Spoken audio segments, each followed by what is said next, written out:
श्री राधा गोपी वल्लभ की, श्री जगन्नाथ बलदेव सुभद्रा महारानी की, श्री श्री गौर निताय की, श्रीला प्रभुपाद की, समावेत भक्त वृंद की, कलियुग पावन हरिनाम संकीर्तन की, निताय गौर प्रेमानंदे. All glories to assembled devotees. All glories to assembled devotees. All glories to assembled devotees. Hare Krishna. All glories to Shri Guru and Shri Gauranga. Om Jnanatimirandasya Jnananjana Shalakaya Chakshurvanmilitam Jena Tasmai Shri Gurave Namaha.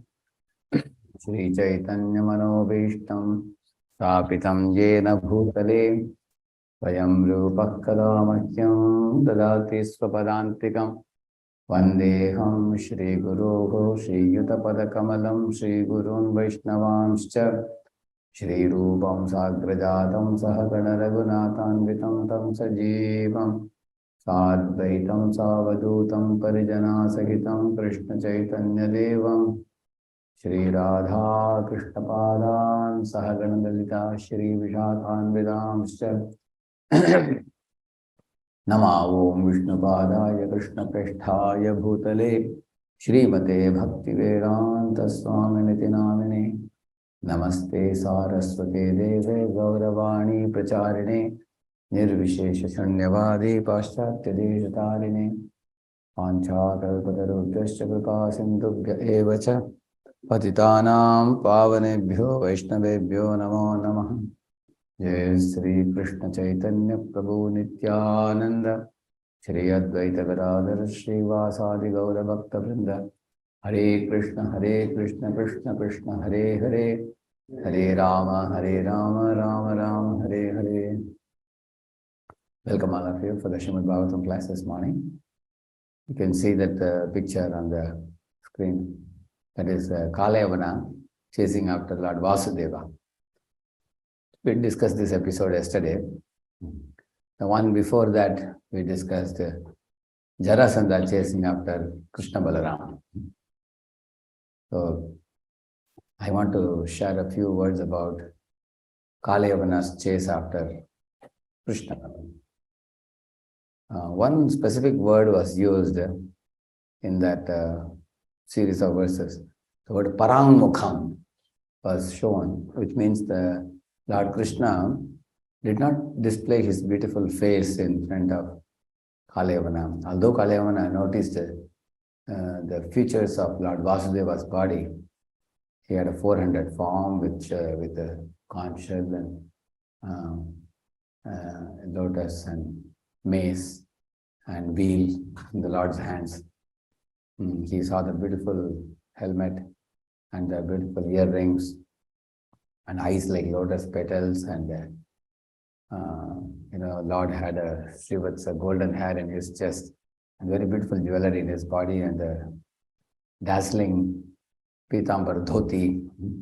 All that was noticed by Kalyavana, and he ascertained that the Vasudeva that Narada was speaking about is the same person.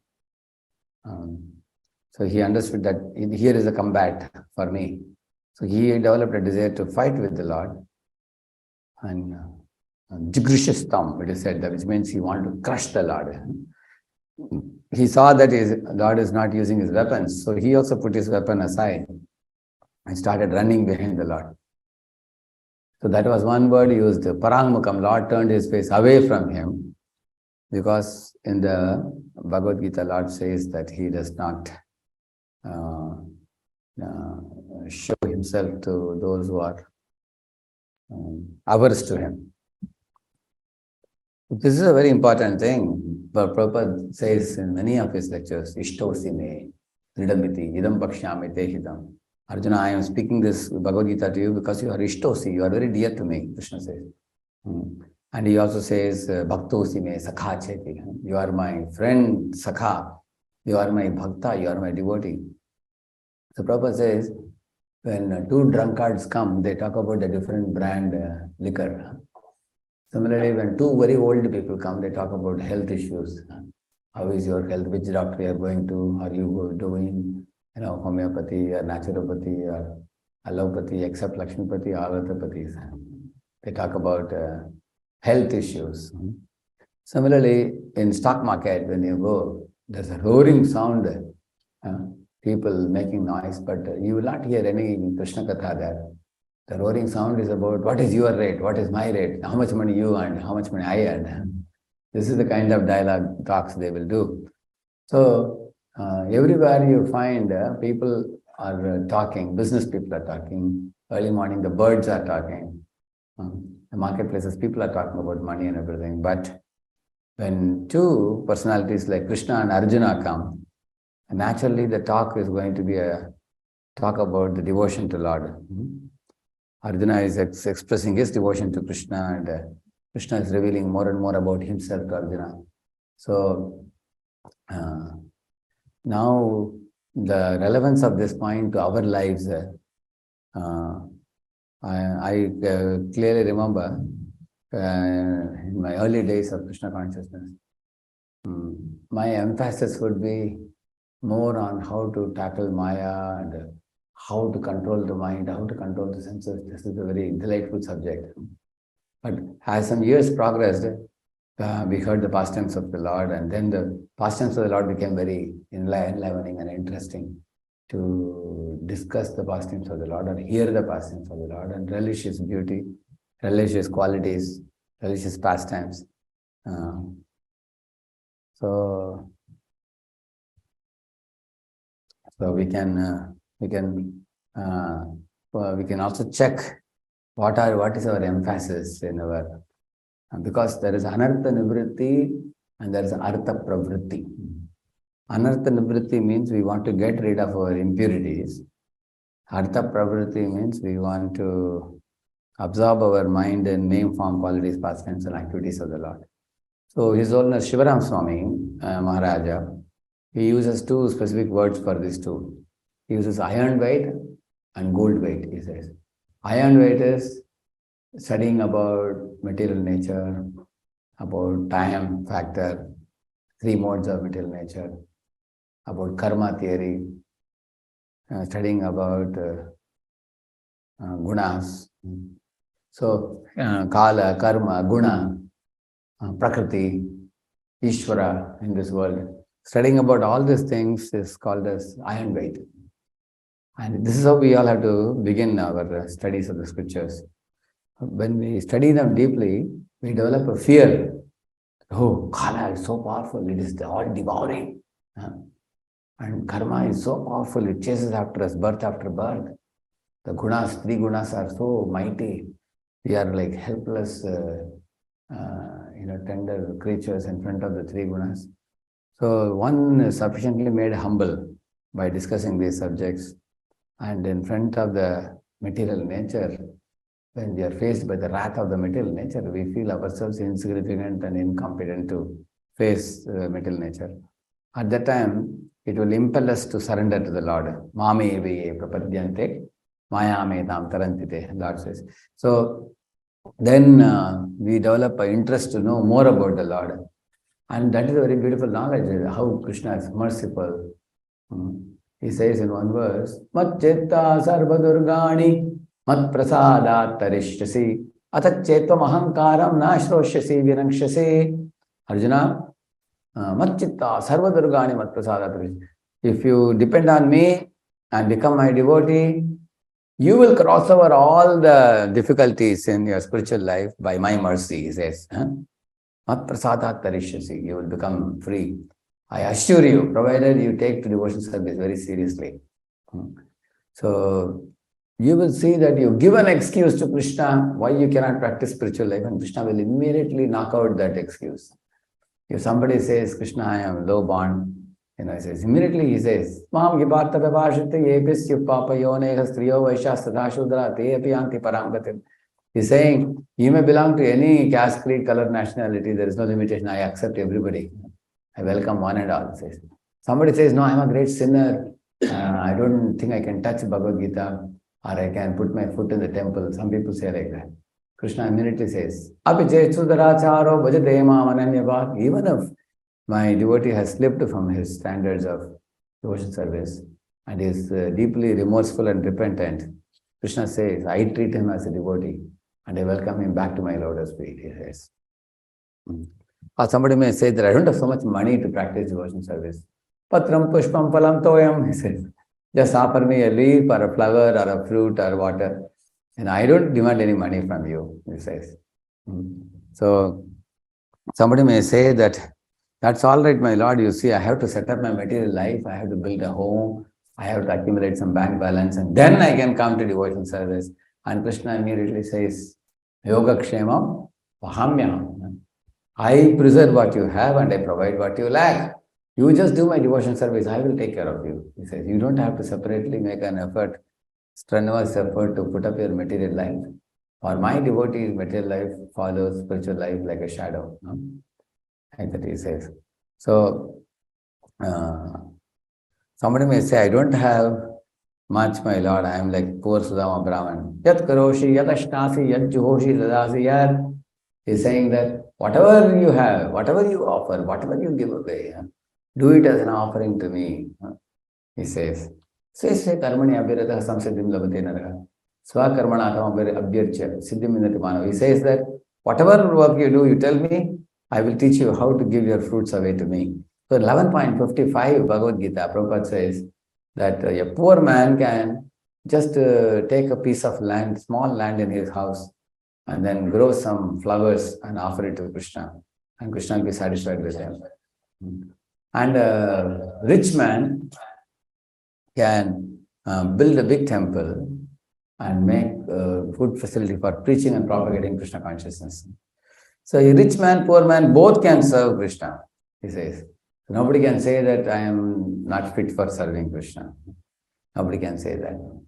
Somebody may say, no, I am just a small child, it's time for me to play now. When I grow up, I will do devotion service. Lord says, even Prahlad is a 5-year-old boy. Dhruva is a 5-year-old boy. Narada in his previous life was a 5-year-old servant maid son. So, your age is no bar for you. Economic bracket is no bar. Age is no bar. Gender is no bar. Everybody can come to me. So, one amazing thing with devotional service is, the doors are open for everyone to become devotee, but not for the demons. That's the most important thing. Although the Lord is so lenient, so welcoming, so accommodating, so approachable, so easily accessible for all living beings, He is not accessible to the demoniac. And let us see the reasons why. Here in the case of this fellow, this Kalyavana, who was chasing after Krishna, you know, in the Bhagavatam itself, it is mentioned that he was a sinner. He was a mlecha. Actually, Prabhupada explains that those who are sinners, they are envious of God. And they feel that why Krishna is given so much respect, why not me? You all may be aware, Shishupal, he could not tolerate Krishna being glorified for Agra Puja post. Agra means the foremost. The position of foremost personality in that entire assembly of Rajswaya was given to one personality, which is Krishna. Yudhishthira Maharaj had chosen, Bhishma had approved, and all the sages and saints, everybody said, go in. Lord Govinda ki jai, everybody said. And then he was put on that elevated seat, his feet was washed and Abhishekam was done. And Shishupal was keeping mum, keeping quiet and watching, staring at Krishna with envious eyes. When the proceedings were taken ahead, at one point of time, Shishupal started blabbering several blasphemies against Krishna. He said he is just a mere coward boy. He lives in a rustic village of Braja. And nobody can ascertain his caste, whether he is a Vaishya or a Kshatriya. Some people say he is born of Kshatriya clan, somebody says he is born of Vaishyas like Nanda and Yashoda. Nobody knows his caste. How can somebody like that, whose even caste is not known, be respected in an assembly, given a high seat of honor? This guy, he is this, he is that. I don't want to even say what all he said.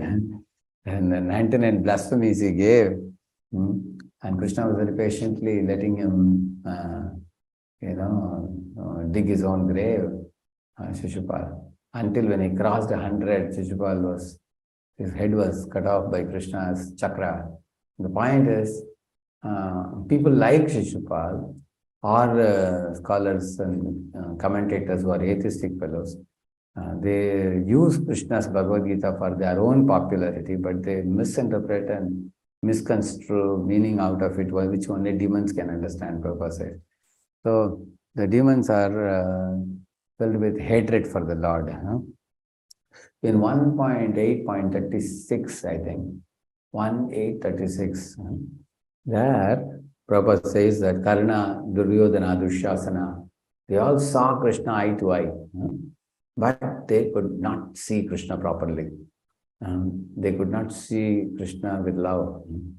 They could not see Krishna with eye of respect. They thought of him to be one amongst them. Maybe they thought he's a powerful person, he's a very intelligent person. Maybe he's a diplomat. He's a smart fellow.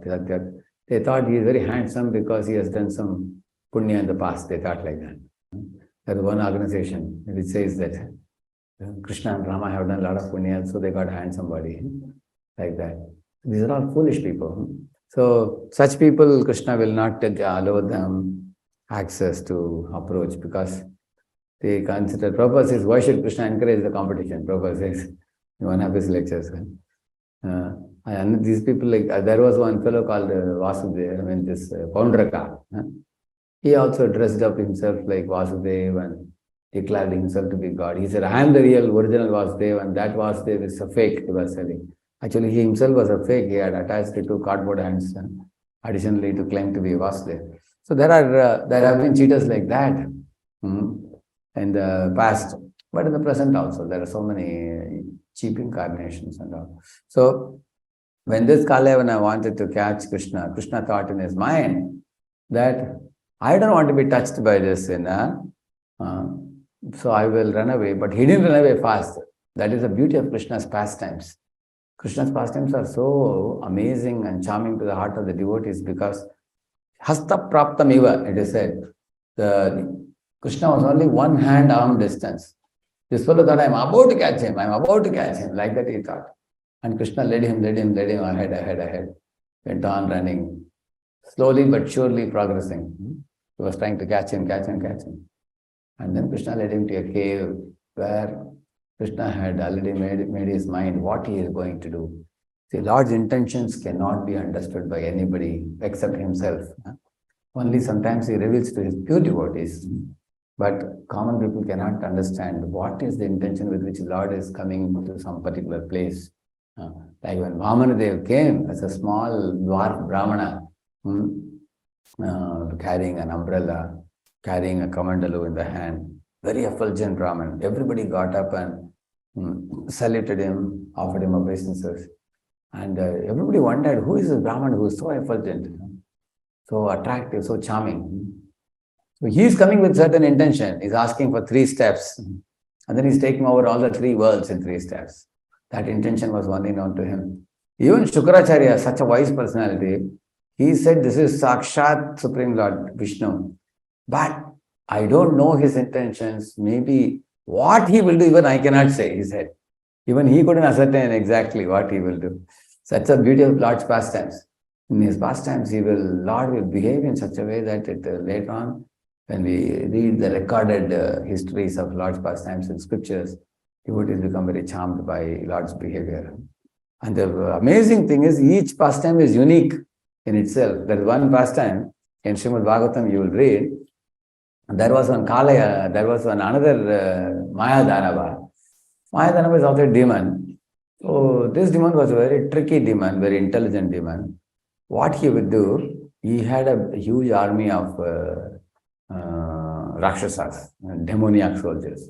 And they were fighting a war against Devatas, demigods. So the demigods observed that every time demigods kill one demon, this fellow would put them in a pond of sweet rice. And then they would come alive. And again they would fight the battle. That was one problem they faced. Whomever we are killing, they again return, revive back to life. Another problem was, there were 3 planes up in the sky. And this Maya Danava would post all his soldiers in those planes, from where they will hurl down the weapons from the top. And oftentimes these 3 planes were little invisible because of a magical trick. So that made it very difficult for the demigods. The demigods thought that if this fellow is going to hide behind the clouds and using the magical tricks, all these demons are going. Imagine, for example, from the clouds, weapons are falling at you. What can you do? It was very difficult. So at that time, Lord Shiva was approached by the demigods, because Shiva is the most powerful. Shiva came in a chariot. They took his bow and arrow. And then he would send continuously volleys of arrows. And of course, he could kill hundreds and thousands of demons. But then he was repeatedly reviving them back to life, so much so that even Shiva got tired. Like Arjuna got tired, similarly Shiva got tired. Shiva put his bow and arrow and he sat, what can I do? I don't think I'll be able to do anything with this fellow. This is like a futile attempt. I am killing, again he is reviving. I am killing, I am reviving. And the 3 Purams are there and I am not able to do anything. So at that time, Lord Krishna took pity. So suddenly in that battle arena, something miraculous happened for everyone to see. Mayadana was watching one beautiful cow and calf combination. They arrived there and the cow, was nodding the head like this and then walking. You have seen these Gir cows in Gujarat. You have seen, they look very beautiful. Big cows, large size cows, but they are very mild natured, completely mild natured. Soft animal it is. That's the kind of cow which stands behind Krishna. You must have seen in some of the pictures, correct? So that cow, along with the beautiful tender calf, both of them, a mother and child, were coming. And this is a very strange thing in a war to see. Because in a war ground, how will you see a cow and calf coming? It's a very dangerous place to come. They may be killed also. But both of them came walking very fast. And Mayadana was watching. He didn't know what these 2 guys are up to. Why are they coming here? Right away they came to the sweet rice pond and started drinking it fast. And he was watching. He couldn't do anything to that. And they sucked it completely. Not even a drop was left. Now all the soldiers were killed, could not be revived. And they were dead and dead and dead, and the dead bodies of the demons were piling up. And Lord Shiva again picked up the bow and arrow, became pretty confident now. Now he killed all the asuras in the 3 planes. Therefore his name came to be called a Tripurari. Tripura Ari. Ari means enemy. And then Shiva and demigods could understand these two cow and calf combination was none other than Vishnu and Brahma. Brahma was the calf and Vishnu was the cow. So this is how Lord performs pastimes. In Padma Purana there is a verse which says, Mad Bhakta Vinodartham Karomi Vividaha Kriyaha. He says, for my delight of my devotees, I perform various pastimes, he says. So devotees feel very delighted to see such pastimes. So, in the same manner here, Lord did a very funny thing. He didn't let him touch, but at the same time, he didn't run far away also. Led him, gradually led him further and further and further and further up to the cave. And then instead of he killing him, he made Kalayavana be burned down by the vision of Machukunda, who was sleeping in the cave. At the same time, one more lesson we learn apart from the killing of the Kalayavana.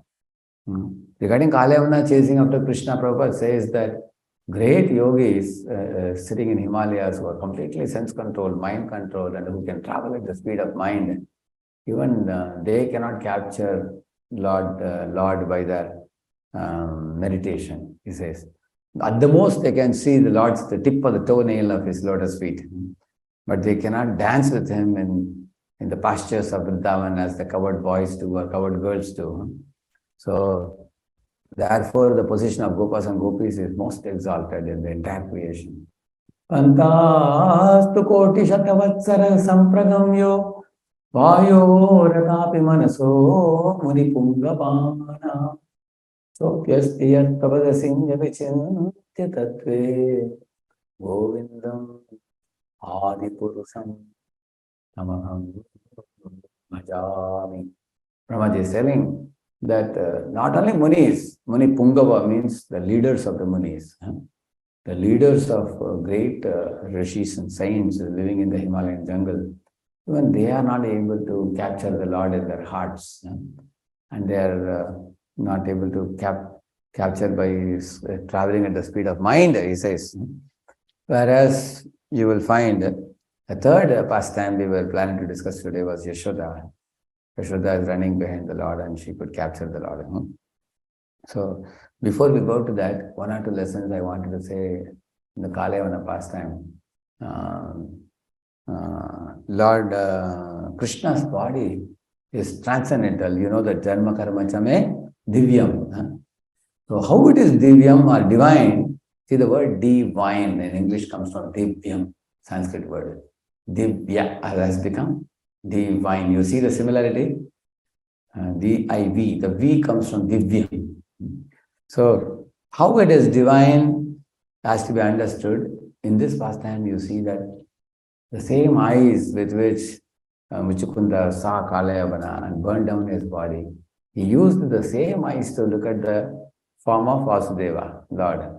But he could not burn the Lord's body down because it is spiritual body.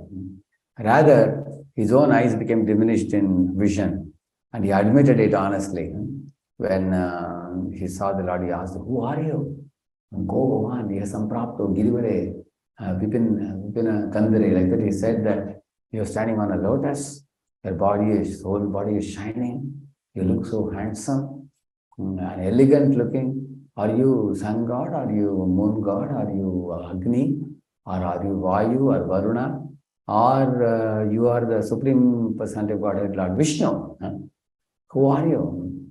Please reveal yourself to me. And then he revealed about his own identity to him, to Lord, and then asked the Lord for his name and his birth and family lineage and all that he asked.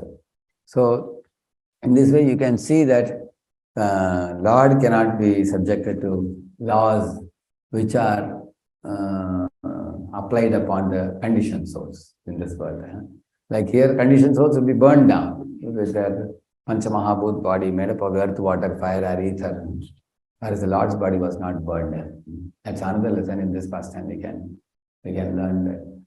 So, and one more lesson we learned from this pastime is that I will show you that series of verses. You know, the Parangmukam I showed you.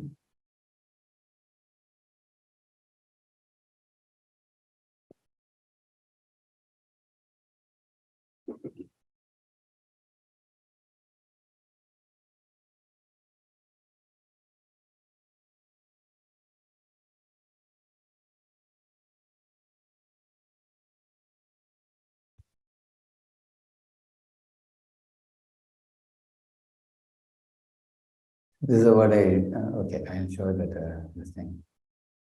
I'll share it. You can see the Itanishchitya Yavvanaha Pradravat Tam Parang Mukham Anupadavat Jagrishyastam Durapam Api Yoginam. It says here like that. Correct, no?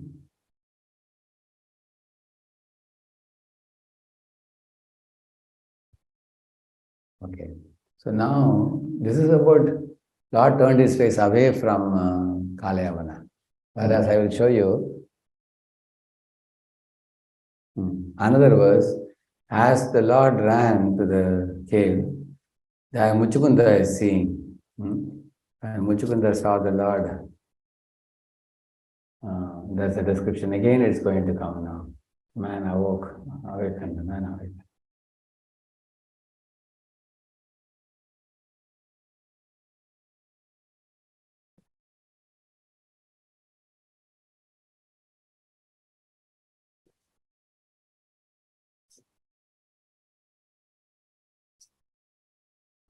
Here it comes.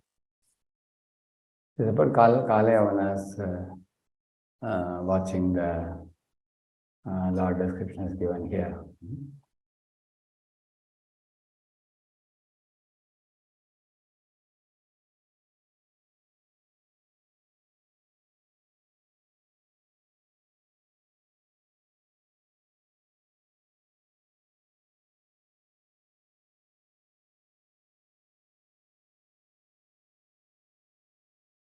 It's a similar set of verses which will come later, which Muchukunda seeing the Lord.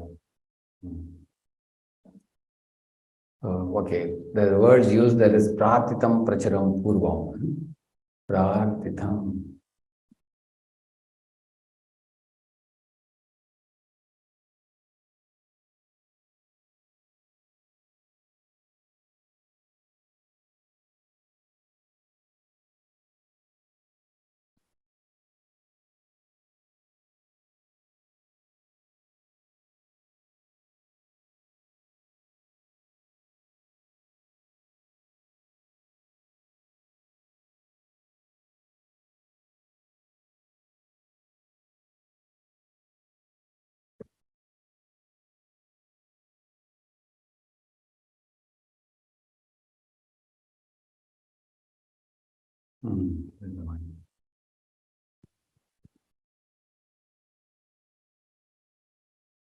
Here the Lord is saying,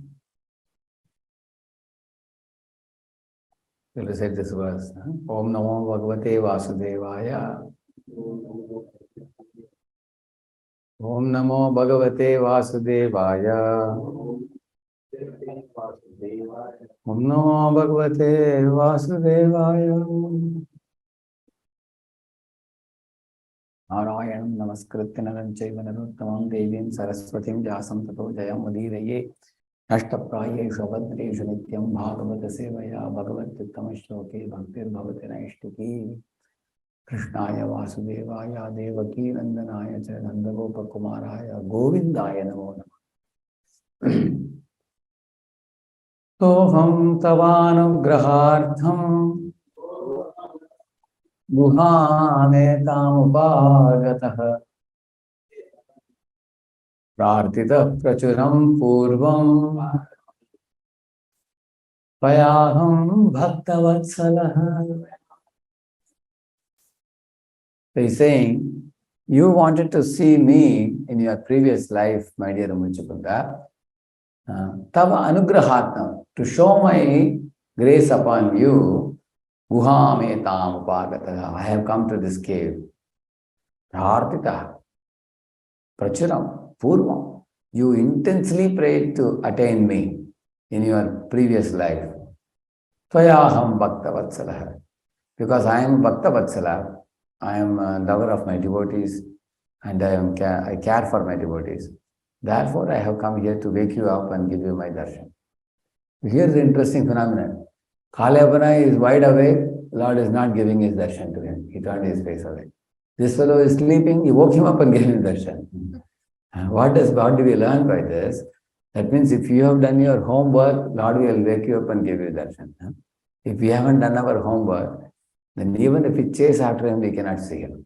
That's the lesson here. So,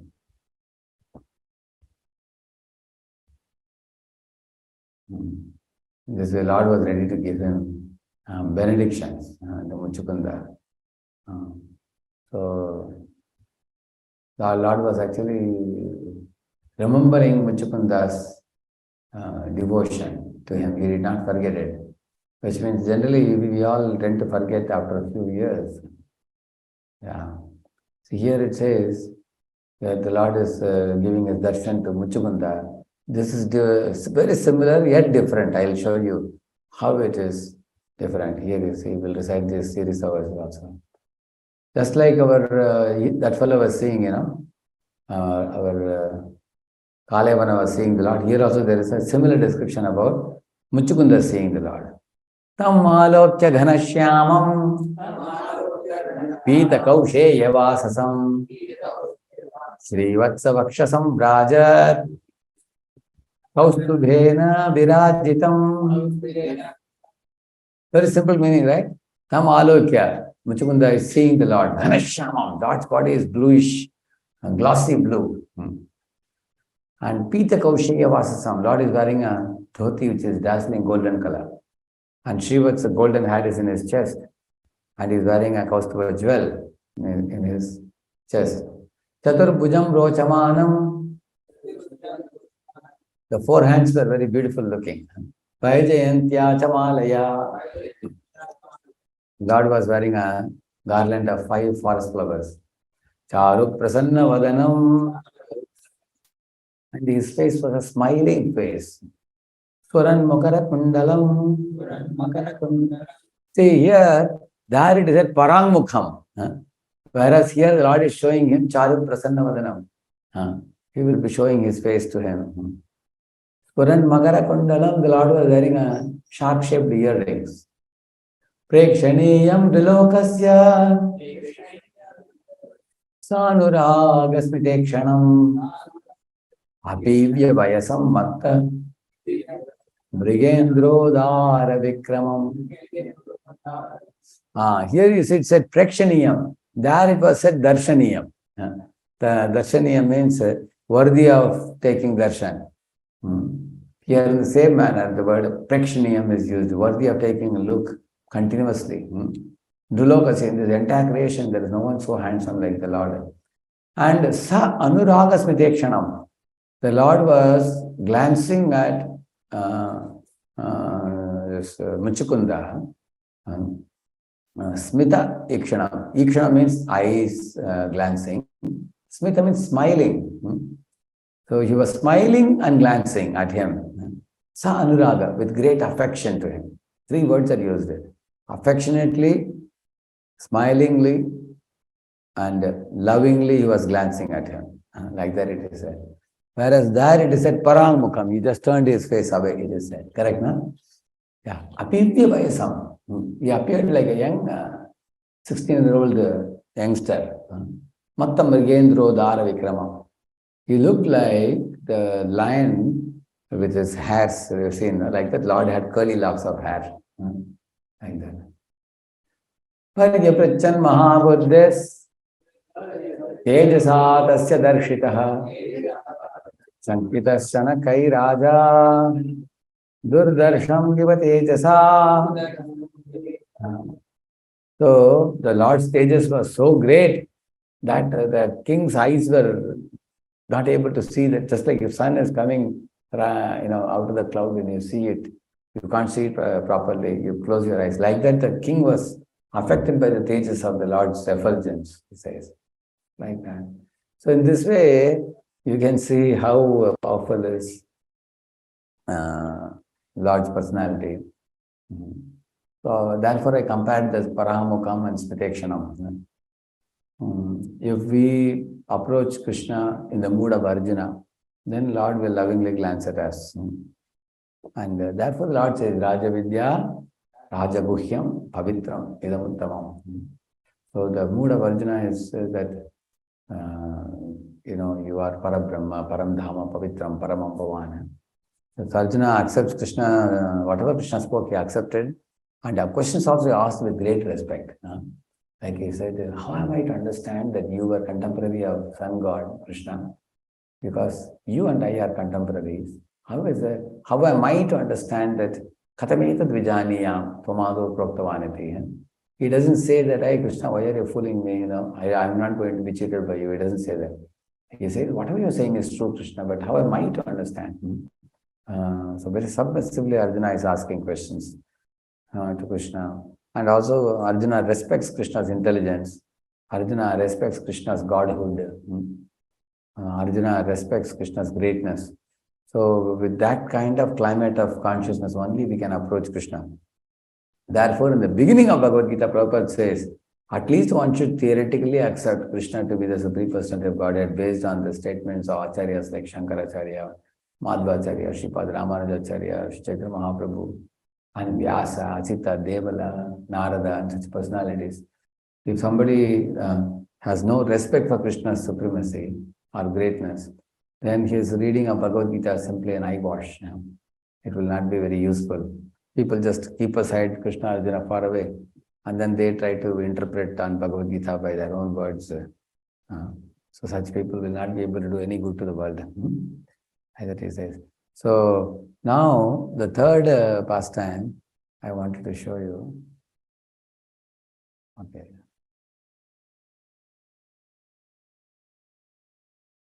Yes, you're seeing it? Yeah. See, here, this is another pastime of Yashoda running after Krishna. I will not get into the detail of the pastime, but you all know this pastime which happened on Diwali day, Damodar pastime. The self-satisfied becomes hungry. Why? Because Krishna is called Atmaram, but he became Stanyakam. Stanya means he became hungry for drinking the breast milk from Yashoda. All the contradictions are resolved in this pastime. The absolute truth has no hankering for anything. But where there is love, even he hankers. Like Krishna is not hungry for milk, but he is hungry for the milk from Yashoda's body because she has touched Krishna's heart by her Vatsalya Bhava, by motherly affection. So Krishna is aspiring for that. So the peace personified becomes angry. So here is the Lord lying in the Ananta Sesha. There is one prayer by Brahma. He says that, my dear Lord, in this world people like to sleep in a calm room where there is no noise. But you are sleeping in the middle of ocean where the waves are roaring. Correct, no? Similarly, people like to sleep in a very nice, comfortable bed. Properly they make the bed and sleep. But your bed is not so comfortable. You are sleeping on a snake bed, which has got snake coils twisted and turned. Is it comfortable to lie down in that? Not only not comfortable, that too it is what? It's a snake. Will you lie on a snake? Any of you here think about it? Not only you are lying on an uncomfortable bed, but you are lying on a snake bed. And that too, there are thousands of hoods watching from the top. You can see that. Who can sleep? Because he knows this snake is none other than his own brother, Lord Sankarshan. So Lord is intimately connected to Sankarshan. So Lord is lying peacefully on Sankarshan's body. So he says that, and people generally close their eyes and go to sleep, but your eyes are semi-closed. You are in a state of yoga nidra. And how do you sleep? In the midst of the ocean like this. Only you can do such pastimes. Like the Brahmaji in one prayer, he says that. So, this Lord is known for his peace because once Bhrigu Muni came and kicked his chest, you know that? And then Lord Vishnu got off from the snake bed and massaged the feet of Bhrigu Muni, saying that, "Oh sage, your feet are so soft and my chest is so hard. You know, maybe you will feel pain. Let me massage your feet." And Bhrigu Muni cried out, seeing the tolerance of the Lord. So, therefore, he is peace personified. But when he came as Krishna, he becomes angry. Sanjata kopam, it is said. Why anger arose in Krishna? Because Yashoda left him and went to kitchen to attend to the milk. So he became angry. So, see, peace personified becomes angry. See, Yashoda is, of course, she is the only one who can chastise him with her hands. She's showing like this. The wealthiest thief I've ever seen in this world. Any person who is actually Lord is the wealthiest personality, correct? He is not a Lakpati, Arapati, Karapati. He is a Lakshmipati, but he becomes a thief in the homes of gopis, stealing butter. Even in his own home, he steals.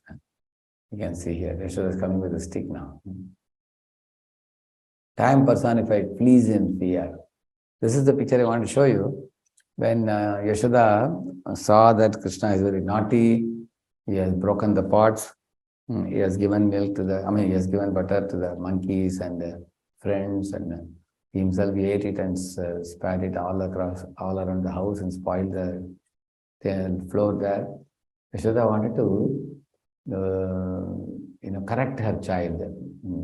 Actually, her intention was that my son should not speak lies, and my son should not be mischievous and naughty. And I want to train my child. That is her mood. So when she came to Krishna, she chastised him. She said, she called him as a Proshakranta. She said, you are a forest dweller, you are a monkey lover, you are a perpetual liar. Like that, many names she called her. So when Krishna heard those names, she said, not only you are a butter stealer, you are also a lie speaker. You also speak lies. Because why he spoke lies?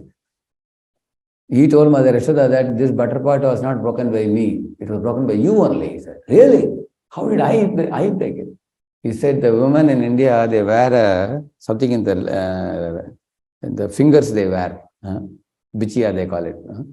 Round one they wear, like ring we wear here, similarly in the fingers of the feet they wear. So he told his mother, when you suddenly got up, you were, see, Yashoda is wearing it, you are seeing that? See, in her right leg you will find, you see? In this two fingers she is wearing. You are seeing it? Here I can see it in this feet, you can see. So he says, when you got up, that hit the pot and therefore it started pouring out, like that he was telling. Yashoda said, not only you are a stealer, you are also a liar. And you are a monkey lover. You are a forest dweller, like that she called it. So Krishna said, oh Ma, you are saying I am a forest dweller, so I will go and live in forest, he said. At that time she became very worried. She thought that, my Lord, if my child runs away to forest, where will I go and search him? Therefore she decided to bind him. Her intention was to bind him for that purpose. So, but then Krishna was running away to the street. Why he ran to the street? Because his notion was that if I run to the street, nobody, in front of others, she can't beat me. Because it's people will say that, why are you beating an innocent child? They will say, I can draw sympathy on the road. That was his intention. See, all the gopis are watching, cows are also watching that. But then Yashoda said, I won't beat you outside, I will capture you and bring you inside.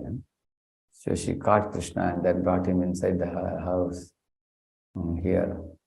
So the fastest becomes caught. Krishna is the fastest runner. And there is a verse in the Ishopanishad which says, Anejadekam manaso javiyo nainat deva apnuvan purvamarshad tadhavato jnanat ketitishtat tasmin napo matarishva dadati. That's the verse. Tat ejati, tannejati, tad dure, tat pantike. So these verses say that Lord is the fastest runner, even all the demigods cannot catch up with him. But here in this pastime, although he's the fastest personality, he got caught by Yashoda's love. So, see the condensed bliss cries. Somebody is condensed bliss, but how can one cry? That's only possible.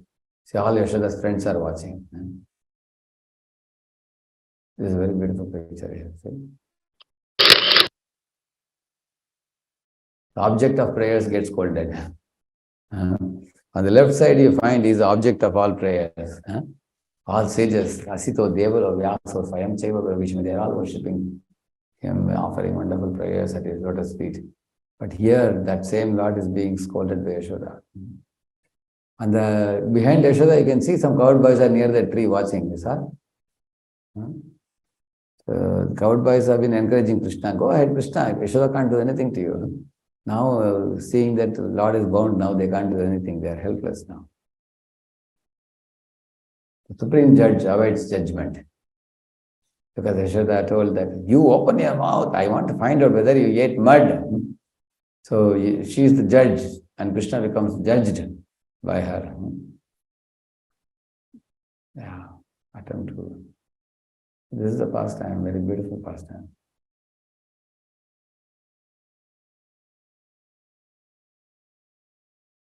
Here is the point. Why could Kalayavana not capture Krishna and Yashoda could capture Krishna? Here is the reasoning given here.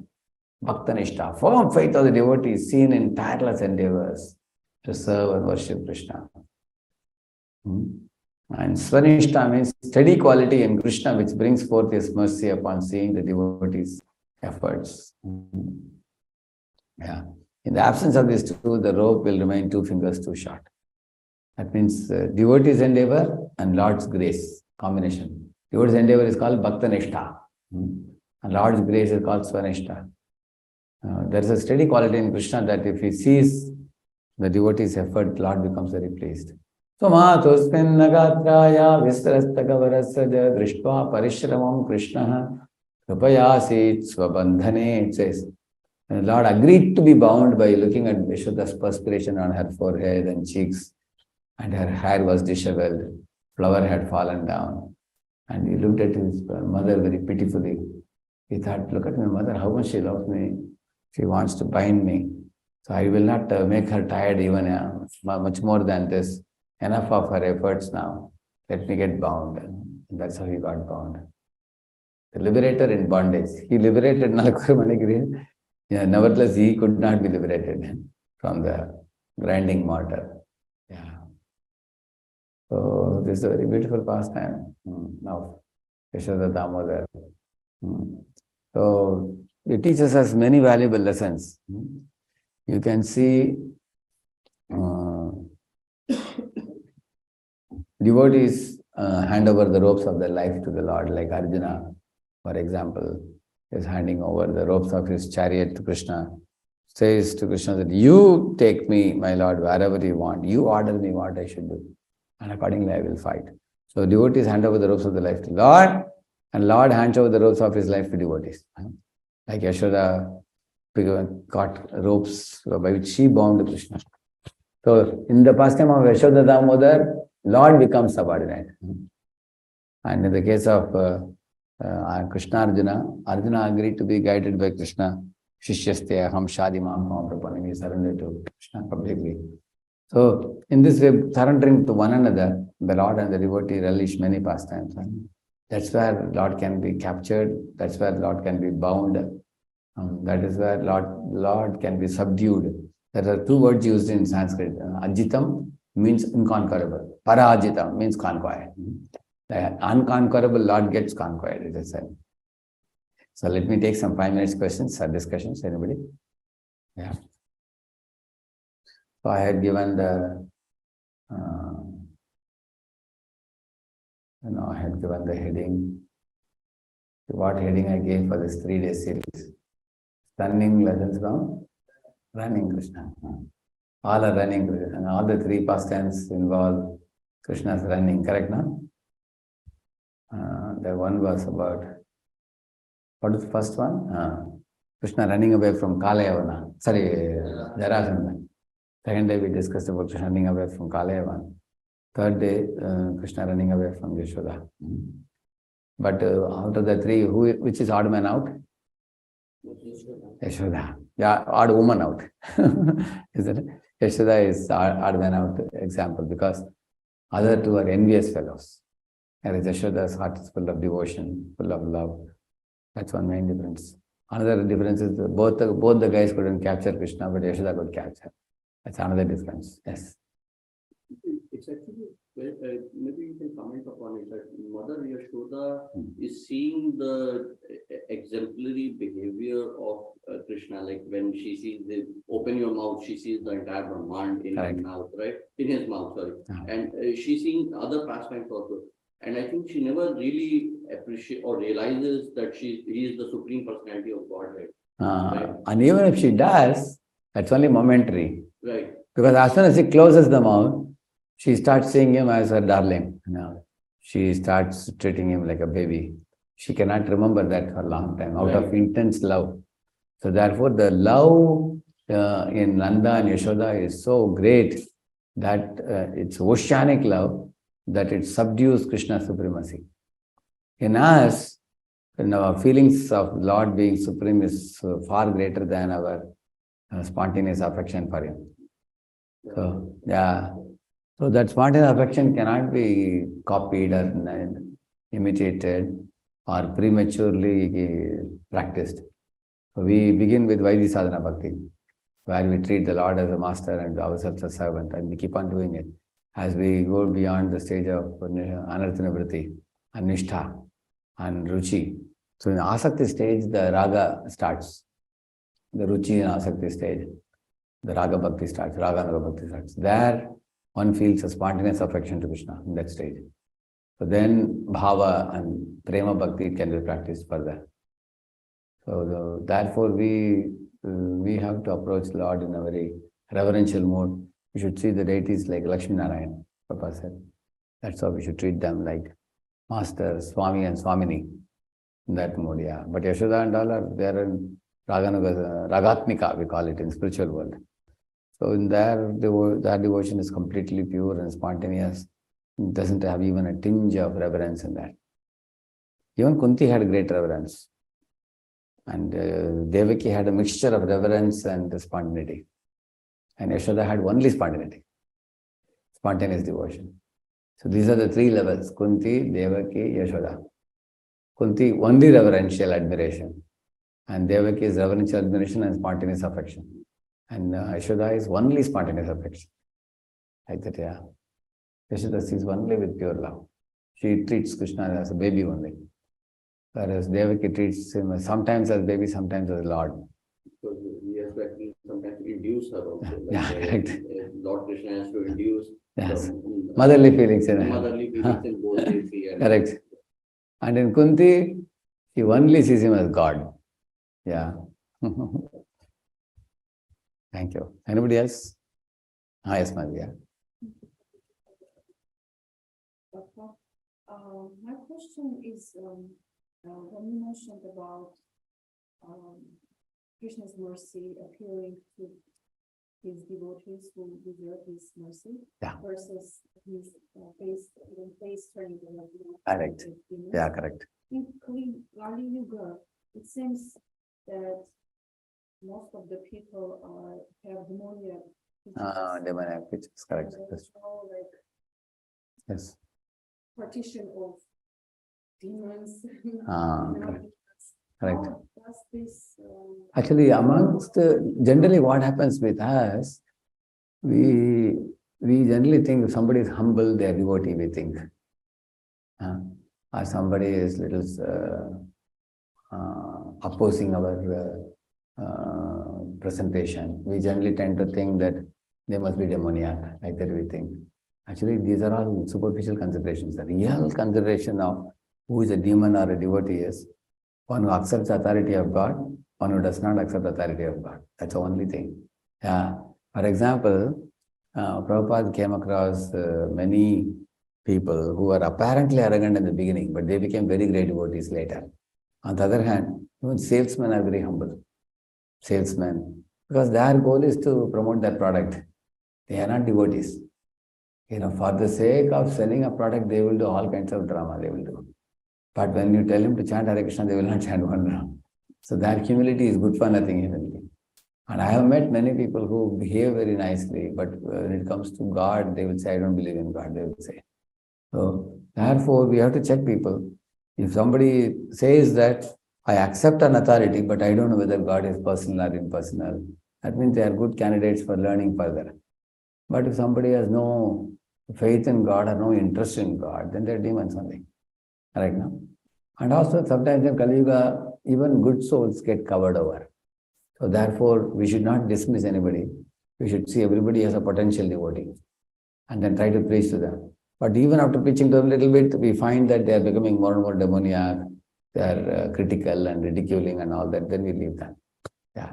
Otherwise, if there is a possibility of them becoming devotee, we should help them out. Those who come inside the temple, they are the best people. Like yesterday, I was giving to a group of youths. Such amazing boys and girls came and sat through the whole session and asked questions, to prasad and went. These are like the ready-made devotees. We have to cultivate them. Very important. Because Krishna says that those who come to see me in my temple, there are 4 categories. Artho, Jignasu, Artharthi, Jnani, those 4 people. So these are like VVIPs for us to cultivate. On their own they are coming. So not ordinary. Most of these boys, girls have gone to the Google search and found out where is the nearest Krishna temple, and they have come here. So Prabhupada would very much warmly treat them, give them prasad, sit with them and talk to them and give them a chance to become more serious devotees. Yeah. Now we have exceeded the time. Thank you. Srila Prabhupada ki, our Bhakta Vrinda ki. Bhakta Vrinda ki.